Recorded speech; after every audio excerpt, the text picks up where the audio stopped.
예, 봄이 왔습니다. 우리 장자도로의 벚꽃들이 만개했습니다. 제가 꽃을 보면서 꽃 아래를 걸으면서 생각나는 것은 저는 사랑이라는 단어였어요. 예, 그 사랑이란 여러 가지가 있겠죠. 물론 남녀 간의 사랑이 있습니다. 이성 간의 사랑이 있습니다. 그것도 나쁜 것이 아닙니다. 여러분, 유대인들에게 이렇게 왜 아가서를 구약 성경에 집어넣습니까? 물어보면요, 그들은 그래요. 왜 안 됩니까? 그래요. 아니, 아가서는 남녀 간의 사랑 이야기고 너무 야하지 않습니까? 그러면 또 그래요, 그들은. 아니, 그러면 남녀 간의 사랑은 중요하지 않습니까? 그럼 할 말이 없어져요. 여러분, 다 우리의 삶이 사실은 생각해보세요. 장가가고 시집가고 아들 낳고 딸 낳고 그게 사실 주입니다. 그죠? 아무리 신앙이 뭐 주라고 해도 신앙이 아주 좋은 사람은 모르겠어요. 그러나 거의 대부분은 가정, 자녀, 뭐 배우자 이런 사랑이 주고 거기에 필요해서 복을 주십사. 복을 비우는 것이 어떻게 보면 종교 신앙생활입니다. 그죠? 결국은 행복을 위해서 구하는 것이죠. 뭐 영생도 마찬가지. 영원히 행복히 잘 살자고 구하는 것이지. 막연히 우리가 하나님의 영광을 위해서 뭐 그런 것도 제가 볼 때는 솔직히 말씀드리면 아닌 것 같아요. 이자말로 예수님의 그 가르침, 예수님의 모든 삶, 진리, 사랑에서 그걸 뛰어넘는 사람이었어. 진짜 아가페의 사랑으로 네가 날 정말 아가파하느냐. 베드로가 부를 질문처럼 그렇게 사랑하는 분도 있겠지만은 다 안 그렇다 그런 얘기입니다. 자, 오늘 본문, 복음 중에 복음이라고 알려져 있는 하나님의 세상을 이처럼 사랑하사 독생을 주셨으니. 자, 오늘 본문과 저는 봄과 좀 연결시키고 싶어요. 왜 봄을 꽃을 보니까 사랑이라고 느껴질까요?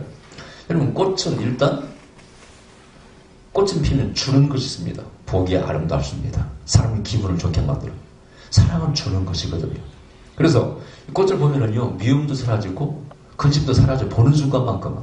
여러분, 꽃을 보면서 그런 걱정하는 사람 없죠, 그죠? 보는 순간만큼은 우리 마음을 참을 정화한다, 깨끗게 한다, 그런 얘기죠. 또 향기를 줍니다.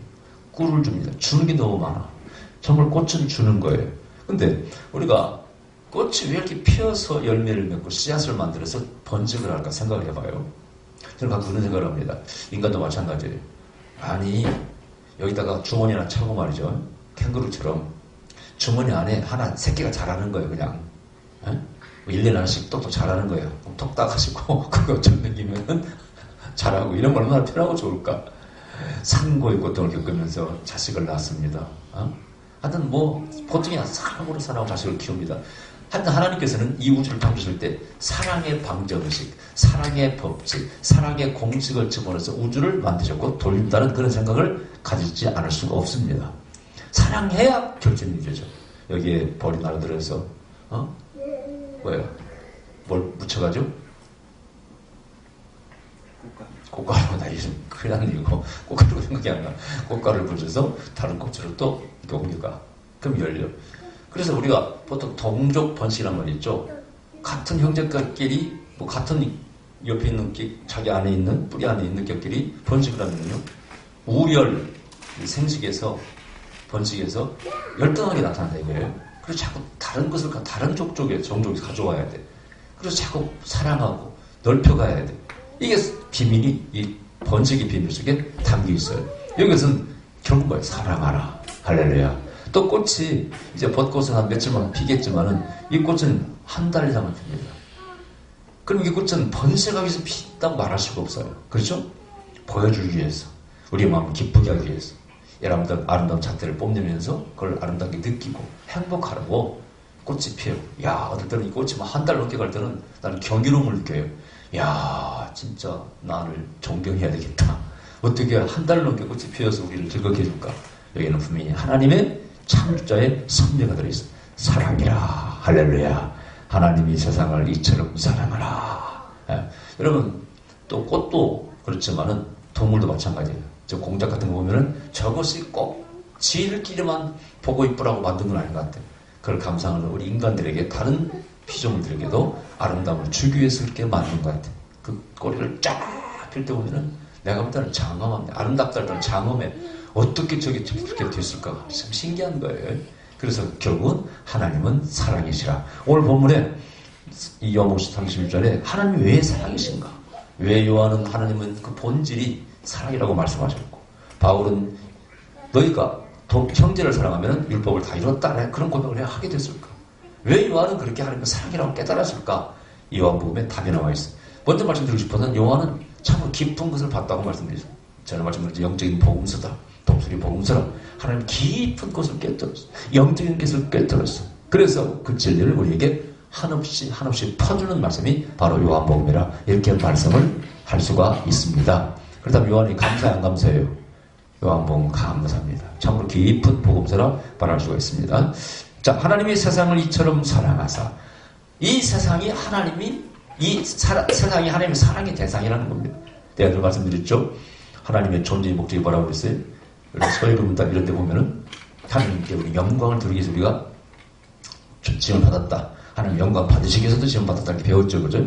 나는 성경 전체를 성경에서 특히 요한복음에서 깨달은 진리에 하면은 내가 여러분에게 말씀드리는 것은 하나님은 사랑하기 위해서 존재하는 것입니다. 우리는 정말 사랑하고 사랑받기 위해서 존재하는 것입니다. 할렐루야. 그러니까 사랑밖에 없더라 그런 얘기죠. 제가 전에 말씀드렸어요. 나이를 먹을수록 깨닫는 것은 온 없이 사랑하는 것이 중요하더라. 아멘. 사랑 이상도 아니 이하도 아니더라. 우리는 다 사랑하게 태어난 존재더라. 그래서 사랑에 실패하지 말고 온 없이 사랑하라. 난 이게 진리라고 생각합니다. 여기 행복이 있고 그것은 가정에 대해서 마찬가지고 또 형제간의 사랑도 마찬가지고 민족도 사랑도 마찬가지고 세계 인류를 사랑하는 것도 마찬가지입니다. 그래서 제가 결론내린 것은 예수 그리스도는 바로 꽃이다 이렇게 말씀드렸어요. 예수 그리스도는 우리가 다 아름답고 그게 향기 하나이기 때문에 바라보고 취할 수밖에 없는 꽃이라고 말씀드릴 수밖에 없어요. 우리 꽃을 보고 와 감탄하듯이 우리 예수를 보고 와 감탄해야 돼. 여러분 그런 감탄 마음이 없으면은 여러분 신앙은 아직도 멀었습니다. 제가 총각 때, 그 20대 때 예수님이 반해서 결국 예수님이 제자가 되기를 작정했지 않습니까? 나중에 신학교를 가고 막 교회 봉사하고 막 싶어서 근질근질하고 신학교 가고 싶어서 막 그 목적서 사무실 안에서 설교집을 읽고 사무실 그 좁은 사무실 뱅글뱅글 돌면서 장차 목사가 되어서 내가 설교할 것을 상상하면서 막 돌다가 있었어요. 그때 가슴이 막 하여튼 막 뜨거웠습니다. 그때 예수님과 사랑에 빠진 거예요. 여러분 사랑에 빠진다는 건 중요합니다. 이 사랑에 빠진다는 것은 첫째 그 사람 생각 안 하면은 잠이 잘 안 와. 그 사람 생각이 중심으로 누가 있어요? 사랑하는 대상이 있어요. 또 사랑한다는 것은 누구를 막 뭘 주고 싶은 거야. 그죠? 기쁘게 하고 싶어. 내가 솔직히 우리 사무엘 있지만 거짓말 아니고 내 소원이 부인도 그러냐 돈을 몽땅 벌어서 카드를 딱 주는 거야. 여보 당신 마음대로 써. 그거 하나 주고 싶은데 카드를 못 주겠는데 저는 내가 빨간 승용차를 사주겠다고 지금 약속하고 제가 못 사줬네. 근데 사랑은 주고 싶은 거 이러버려. 그래서 이러면 내가 좀 좋은 팔자가 뭐라 그랬어요? 팍팍 팡팡 팔자라고 남편은 팍팍 벌고 아내는 팡팡 쓰고 남자들이 그런 소망을 가지시기 바랍니다. 여보 마음껏 사해봐. 카드 딱 주면서 백화점 비싼 거 사입고 차도 사주고 그게 뭐냐 사치가 아니고 사실은요 낭비가 아니고 사랑하는 자에게 주고 싶은 마음이 할렐루야. 뭐 자식이도 용돈을 줄 때 자식이 이제 잘못 될까봐 안 주는 것이지 돈 줄 기쁨이 즐거움 있잖아요. 그걸 또 노리는 자식도 있지만 자 어쨌든 사랑은 그런 것이다. 하나님의 그런 마음. 그래서 이처럼 사랑해서 누구를? 독생자를 주셨다. 아멘. 아멘. 독생자를 가장 비싼 가장 값어치 있는 가장 귀한 존재를 선물로 주어버리더라는 것입니다. 할렐루야. 여러분들은 돈을 왜 모읍니까? 왜 모아? 사실 알고 보면 주기 위해서 모읍니다. 나도 쓰려고 모으지만은 전부 다 부모들은요 돈 모아서 아내와 자식과 아내에게 주려고 합니다. 그죠? 또 이웃에게 주려고 합니다. 이웃에게 주면 성인이죠. 그러나 가족에게만 주어도 참 책임 있는 자예요. 그렇죠? 나는 항상 말합니다. 내가 벌어서 내가 안 쓰고 남을 베풀 수는 없어. 솔직히 그런 성인은 못 됩니다. 그러나 나는 벌어서 나도 좀 재밌게 쓰고 또 남도 돕기로 합니다. 그 정도에 나는 머물고 싶어. 맨날 손만 벌고 말이야. 맨날 돈을 빌려 다니고 말이야. 어디 가서 나올 데 없냐 여색이고 나도 이따 나가서 사기쳐 거짓말하고 그러면 그 인생은 비참한 인생이죠. 하나님은 어떤 분이냐? 독생자를 주셨습니다. 할렐루야. 가장 귀한 존재라. 그걸 The Only Son이라고 The Only Son. 하나밖에 없는 아들을 우리에게 주셨다. 그 의미가 뭘까요? 가장 고귀한 존재를 줘야 받는 사람의 마음에 감동이 있습니다. 할렐루야. 가장 고귀한 그 존재를 주는 것이 사랑이고 그 사랑을 줄 때 그 마음속에 감동이 있다는 얘기입니다. 왜 부모 앞에 자식은 머리를 숙일까요? 가끔 보면은 그 할머니들 갔다가 휠체어 태우고 시내를 뭐 쇼핑도 하고 공원 나오는 그런 자녀들을 봅니다. 우리 사모도 잘 알죠. 근데 그 마음속에는요, 내 부모를 한없이 존경하는 마음이 있어. 근데 사실은 그 노모는 보면 볼품이 없어요. 키도 쪼그라들고 몸도 야유고 뭐 겉으로는 아무 흠모할 만한 게 없어. 근데 뭐가 그렇게 그분이 존경하고 그렇게 높이는 거예요? 그분께 받는 사랑 때문에 그런 거 아니겠습니까? 할렐루야. 사랑이 모든 것을 가치 있게 만들어. 아멘. 보람 있게 만들고 의미 있게 만들고 인류의 모든 생명체의 삶의 목적이 되면 사랑이라. 할렐루야. 근데 사람 중에 가장 고귀한 것을 줄 때 그 사랑이 바로 진정한 사랑이라. 그래서 사람 중에 가장 고귀한 사랑은 뭐라고 예수님께서 말씀하셨죠? 친구를 위해서 목숨을 버리는 것이다. 내가 너희를 그리고 친구로 여기노니 더 이상 너희들은 나의 종이 아니야. 나의 친구라. 그것은 내가 너희를 위해서 목숨을 버리겠다. 주님께서 말씀하신 것이 아니겠습니까? 여러분 이 봄을 보면서 독생자를 보내신 하나님을 생각하시기 바랍니다. 아멘. 꽃을 주신 창조하신 그 수많은 아름다운 꽃과 물고기와 동물들을 창조하시고 우리에게 보여주시고 즐거우라고 보내신 하나님의 사랑을 느껴야 돼요. 길거리 걸어갈 때마다 얼굴에 미소가 띄어져야 됩니다. 나는 거짓말이 아니고요. 이 길거리 가면 꼭 일부러 웃으려고 노력을 많이 합니다. 미소를 탁 띄고. 왜? 너무 나는 지금도 보면은 뭐 소년의 감성이 있어 그런지 모르겠지만 아름답게 보여. 세상이 지금도 마찬가지로 아름답게 보여. 물론 뭐 시인이라고 시를 쓰고 막 뭐 시의 소재를 찾고 그래서 그런지 모르겠지만 지금도 아름답게 보여요. 늘 시 웃고 막. 그러다가 제가 한번 도를 하십니까? 그 청년한테 걸려가지고 갑자기 청년이 내 앞에 딱 서더니 그래요. 선생님은 무슨 덕을 그렇게 많이 쌓여주셨기에 그렇게 얼굴이 인상이 좋으십니까? 그러다니까 웃고 쓰러갔더니 야 이 사람아. 그래서 내가 아주 그 청년하고 좀 얘기를 했습니다. 근데 어쨌든 간에 여러분도 이 하나님의 사랑이 여러분 가슴에 흘러가길 바랍니다. 꽃은 참으로 아름답죠. 하나님의 선물이요. 예수님 꽃, 예수꽃이 여러분에게 주어진 가장 아름다운 위대한 꽃입니다. 근데 이 꽃이 어떤 꽃이냐 보세요. 독생자를 주는데 그분이 사람이 되어서 오셨다는 거예요. 자, 신이 인간이 되어서 오셨다는 겁니다. 예수님은 바로 우리가 성육신이라고 해요. 인카네이션. 신이 영적인 존재가 인간이 되어서 오셨다고 말씀하고 있어요. 그분이 바로 예수님이라는 거예요. 자, 이것은 이제 동양 철학, 서양 철학에서는 참 이해하기 힘든 바예요. 여러분 우리가 공자나 석가나 소크라테스나 그 누구를 막론하고 신이 인간이 됐다는 개념은 없었고 이제 불교에서는 약간 만든 거죠. 석가를 갖다 이렇게 신격화 시키면서 만든 것이 석가 자신을 자기 신이라고 말하지 않았습니다. 내 말 좀 믿지 말라, 믿지 말라 그랬어요. 이상 일정한 법이 없다는 거예요. 내 말 좀 믿지 말라 그랬어요. 그러니까 사실은 석가도 신은 아닌 것이죠. 근데 성경은 강조하고 있어요. 예수님은 하나님이라고 말씀하고 있어요. 빌보스 2장 5절 이하에 바울이 뭐라고 했어요? 그는 하나님과 동등됨을 취할 뿐이야 돼. 요한 1장에서 뭐라고? 태초에 말씀이 계셨고 말씀이 하나님과 계시고 말씀은 곧 하나님이시라. 성경은 예수님의 신성을 이렇게 말씀하고 있어요. 그것이 무너지면 사실 기독교는 무너지는 것이죠. 그런데 그것이 옳다면은 이건 위대한 사건이에요. 뭡니까? 신이 인간이 되었다는 것입니다. 이것이 바로 진정한 사랑입니다. understand, 이해한다는 뜻이에요. 우리를 이해하기 위해서 인간의 몸을 입고 오셔서 인간의 고통을 함께 경험하시고 슬픔을 경험하시고. 여러분 예수님의 삶을 보세요. 일찍이 아버지 목수 요셉을 잃었고 직업은 목수였고 그래서 어떤 사람은 소년가장이 되었다 이렇게 말하는 사람도 있어요. 어쨌든 간에 슬픔을 경험하고 또 힘든 것을 경험하고 가족을 책임져야 돼. 그러나 또 그 가족 나중에 사명을 위해서는 떠나 나오죠. 이런 과정을 통해서 예수님이 인간이 되셨다는 것 참 위대한 사건이에요. 그것은 바로 사랑하기 때문에 그렇습니다. 여러분 제가 보니까 자식이 교도소 가니까요. 교도소 앞에다가 방을 얻어놓고 떡장사를 하면서 자식이 옷바르지랑 어머니가 옛날에 나왔어요. 그 모습을 보면서 자식을 위해서 자식의 험한 꼴을 당하는 그 옆에 찾아가는 거예요. 만일 교도소에서 문을 열어주고 교도소 안에 들어오시면 분명히 어머니는 들어갔을 거예요. 그죠? 여기서 사랑하기 때문에 그 고통을 함께 나도 느껴보겠다. 그런 뜻입니다. 오늘날 지금도 이 진리가 통하고 있습니다. 낮은 곳으로 가는 자, 자기 높은 신분을 부르고 낮은 곳에 내려오는 자, 그런 자를 오늘도 우리가 존경해요. 주님께서 말씀하시기를 너희는 상전에 앉지 말래. 높은 데를 앉지 말래. 낮은 곳에 앉으라는 거예요.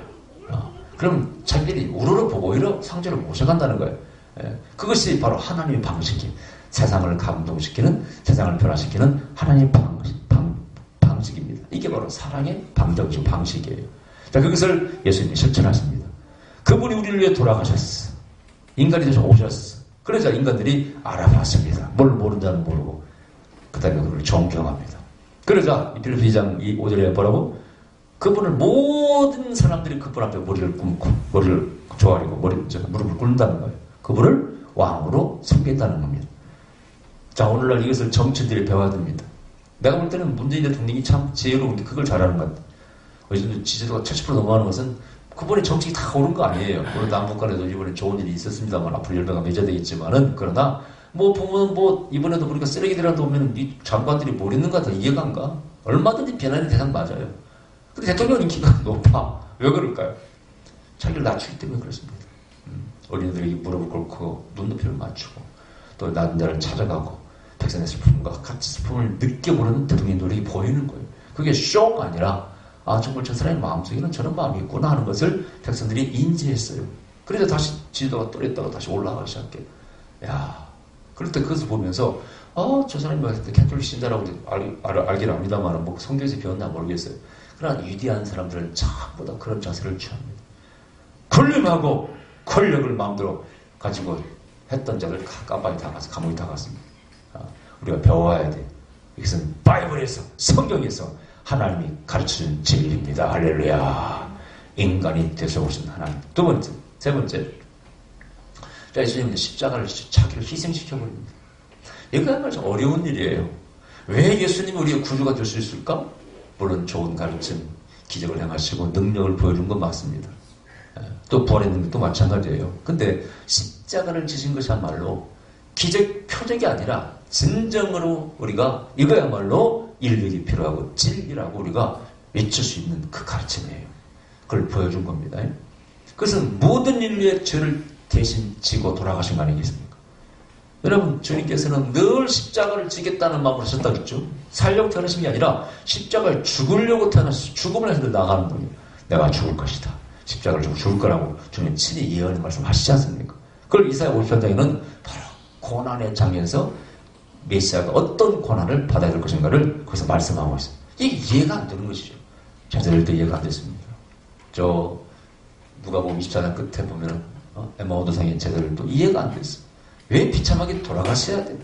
요한도 이해가 안 됐습니다만은 십자가 앞에서 돌아가시는 예수님 엘렐라가 사왔다니 내가 또 다 이뤘다 외치는 그 예수님을 보시고 난중에서 깨달았어요. 이분이 십자가를 진 이유가 바로 한 마리의 어린 양이 되어서 우리의 죄를 대신 지고 돌아가시려고 하는 것이구나. 그리고 십자가에서 저들의 하는 짓을 알지 못합니다. 다 용서해 주시옵소서. 용서를 빌고 운명하시지 않습니까?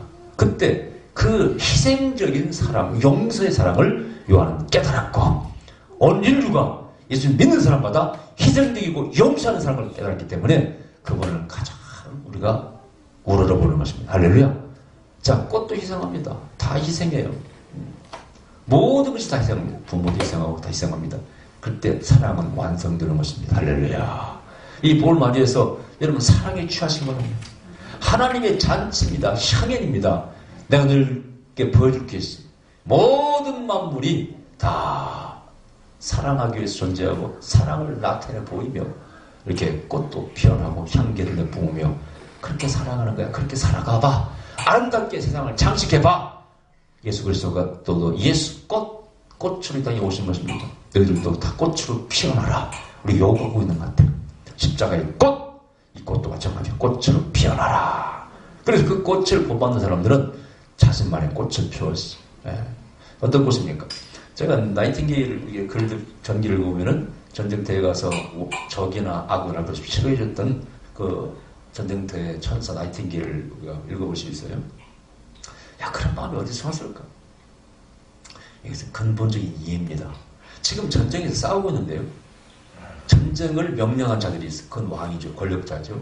또 전쟁을 할 수밖에 없는 이유가 있어요. 그것은 민족 간의 다툼 때문이죠. 그러나 막상 최일선에서 전쟁하면 그들은 사실한테 보면 억울한 자들은 죄가 없어요. 그래 안 그래요? 싸우라니까 싸우지. 누가 전쟁터가 싸우고 싶은 사람 누가 있겠어? 누가 피 흘리면서 죽고 싶은 사람 누가 있겠냐고 여러분. 여러분 사랑의 마음으로 좀 그런 쪽으로 바라보면요. 거기 원수 없습니다. 그래 안 그래요? 다 불쌍한 자들이라. 이번에 대구의 4.3 사건을 갖다가 정부에서 이제 어떻게 한을 풀어주고 그러는가 봐요. 그러니까 한 또 당에서는 그 빨갱이들이라고 이렇게 공격하게 맞아요. 거기도 뭐 공산주의자도 있었어요. 당연히 그들이 폭동을 일으킨 것이죠. 근데 그 폭동 원인도 보면은요, 여러분 우리 민족의 한입니다. 슬픔이에요. 왜 우리가 공산주의 때문에 이렇게 지금 고난을 받고 있어요? 일제시대에 압박받고 가난할 때 공산주의 사상이 들어갔습니다. 그때마다 공산주의 사상은 평등 사상이 있어요. 같이 일할 만큼 일하고 같이 쓰자 이거예요. 그래서 내가 말씀드렸죠. 지주자들도 공산주의 사상이 들어갔다고. 예. 그 나쁜 것이 아니었다는 그 당시에는요. 근데 그게 폭력주의, 총칼로 하게 보겠다는 그 공산혁명 사상이 잘못 망친 것이지 사실은요. 공산주의 사상 자체가 성경에 나온 거 아닙니까? 그죠? 공산주의 사상을 이렇게 전파했던 사람들이 다 누구예요? 유태인, 기독교인이었습니다. 성경에서 나온 거. 그것도 성령 받고, 오순절 성령 받고, 성령 공동체에서 다 집을 팔아서 내놓고, 같이 먹고 마시고, 같이 은혜 받고, 기도하고 했다고 되어 있지 않습니까? 공동체라. 예. 그게 다 여기서 나온 걸 성경에서. 그걸 본다는 거죠, 그들이. 성경에서. 근데 그들은 폭력적이고, 우리는 사랑으로서, 그죠? 사랑으로서, 배품으로서, 나눔으로서, 희생으로서 내 것을 내놓는 것이 그 차이밖에 없어요. 그러니까 이 사상 폭동도 보면요, 근원적인 것은 민족의 슬픔입니다. 그것을 남북이 첨예하게 대립하고 있을 때 사상이 이렇게 싸우고 치달릴 때는요, 용서할 수 없는 거예요. 그렇죠? 그러나 세상이 지나서 그걸 우리가 슬픈 눈으로 바라봐야 돼. 그때 폭동을 일으킨 공산주의자들도 왜 그들이 그렇게 할 수밖에 없었는가 좀 깊이 바라봐야 돼. 그걸 지지하는 거 아닙니다. 옳다고 지지하는 게 아니에요. 더 깊이 바라봐야 돼. 이것은 우리가 치유해야 될 때다. 이제 이 정도 됐으니까 치유를 해야 돼. 어떻게 해야 돼? 그들을 다 옳다고 할 것이 아니라 용서하고 받아들여야 돼. 그리고 특히 억울하게 죽은 사람들은 우리가 더 그들을 위로해야 됩니다. 억울함을 풀어줘야 돼. 그런 시각으로 바라봐야 돼. 저 북한도 마찬가지예요. 이번에 김정은이가 지금 쇼를 하고 있는지 아무도 모를 일이에요. 당연히 지금 힘드니까 그런 거야. 그건 틀림없는 사실입니다. 그죠? 북한 사정이 힘든 건 틀림없습니다. 앞으로 더 이상 들어가면 더 힘들어지는 건 사실이에요. 자, 그런데 어떻게 해야 돼요? 그러니까 이놈의 안소가 당해봐 이래야 됩니까? 아니면 그걸 좋은 쪽으로 우리가 이용해서 그들을 변화시켜야 됩니까? 예, 정말 지혜로야. 여기는 사랑의 방정식, 사랑의 공식이 대입돼야 돼. 어쨌든 어려울 때 사랑으로서 그를 끄집어내야 돼. 변화시켜야 돼. 그게 하나님 방식이에요. 하나님은 독생자를 주셔서 우리를 끌어내셨지 않습니까? 그 사랑을 던져본 자들이 하나님을 찬양할 수밖에 없어. 예수님을 찬양할 수밖에 없어. 사랑의 방정식이 할렐루야. 꽃은 피어. 전쟁터에서도 꽃은 핍니다. 그래 안 그래요?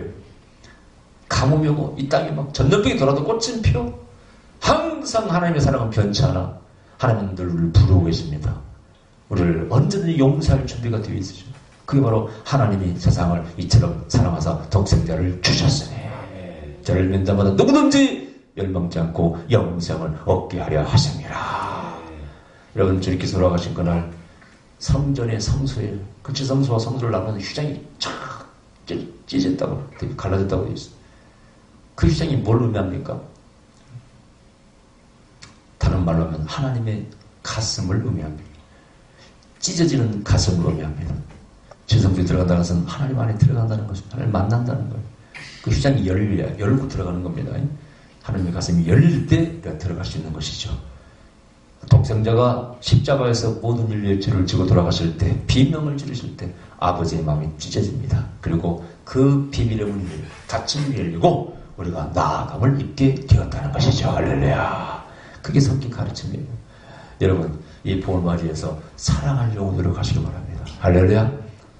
남는 건 사랑밖에 없습니다. 에?